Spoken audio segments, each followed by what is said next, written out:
नमस्कार साथियों, welcome all of you to the platform teaching परीक्षा।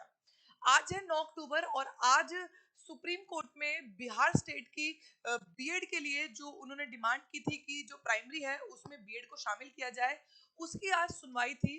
तो सुनवाई में क्या कहा? सुनवाई में दो चीजों की बात हुई।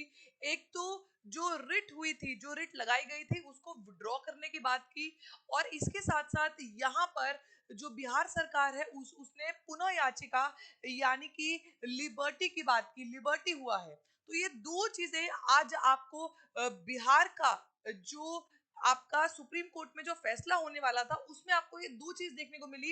एक तो जो रिट थी उसको विड्रॉ करने की बात की गई और दूसरी जो लिबर्टी थी वो हुआ है। अब बात है क्या? तो सुप्रीम कोर्ट में जो 3 जजेस का पैनल था, उस जजेस के पैनल ने कहा, जो हमने छत्तीसगढ़ के लिए जो हम पहले ही बता चुके हैं कि वहां पर हम बीड़ वालों को शामिल नहीं करेंगे, तो आपको वो फैसला सुनना चाहिए था।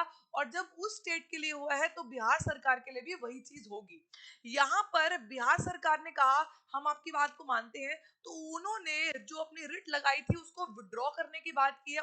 उन्होंने कहा कि हम अपने एसएलपी को वापस ले लेंगे। इसके साथ साथ बिहार सरकार ने कहा कि जो हम किसी और जज के पैनल में हम दोबारा से, यानी कि उन्होंने यहाँ पर पुनः याचिका लगाने की बात की है। उन्होंने कहा कि हम पुनः याचिका लगाएंगे और फिर हम इसके लिए बात होगी। तो आज का जो फैसला हुआ उसमें हमें ये तो समझ में आ रहा है कि बीएड वालों को प्राइमरी में अभी तक अनुमति नहीं मिली है शामिल होने की। यहाँ पर आप देख सकते हैं कि करीब 4 लाख जो है जिन्होंने बीएड कर रखा है, अब जो रिजल्ट आपका जारी होने वाला है वो उम्मीद हम ये लगा रहे हैं कि जो डीएलएड वाले हैं हमारे अभ्यर्थी, उनके लिए रिजल्ट जारी किया जाएगा। तो अभी तक बीएड वालों की सुनवाई नहीं हुई है।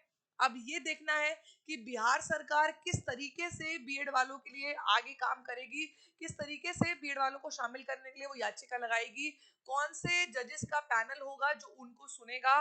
और इस तरीके से आज की सुनवाई में हम ये कह सकते हैं कि जो आपका बीपीएससी का जो रिजल्ट घोषित होने वाला है उसमें बीएड वालों को अनुमति नहीं दी जाएगी। अब जो आपका रिजल्ट आएगा उसमें डीएड अभ्यर्थी का ही रिजल्ट आने की उम्मीद अभी हम लगा रहे हैं। तो अभी जो नेक्स्ट सुनवाई है वो कब होनी है, कैसे होना है, कैसे बिहार सरकार याचिका लगाएगी, इन सारी चीजों पे मैं आपको धीरे धीरे करके इंफॉर्मेशन देती रहूंगी जैसे हम तक इंफॉर्मेशन पहुंचेगी। आज के लिए इतना ही कर रहे हैं। आज के लिए आज का जो सुप्रीम कोर्ट है उसकी इंफॉर्मेशन सिर्फ यही तक है। Okay, thank you.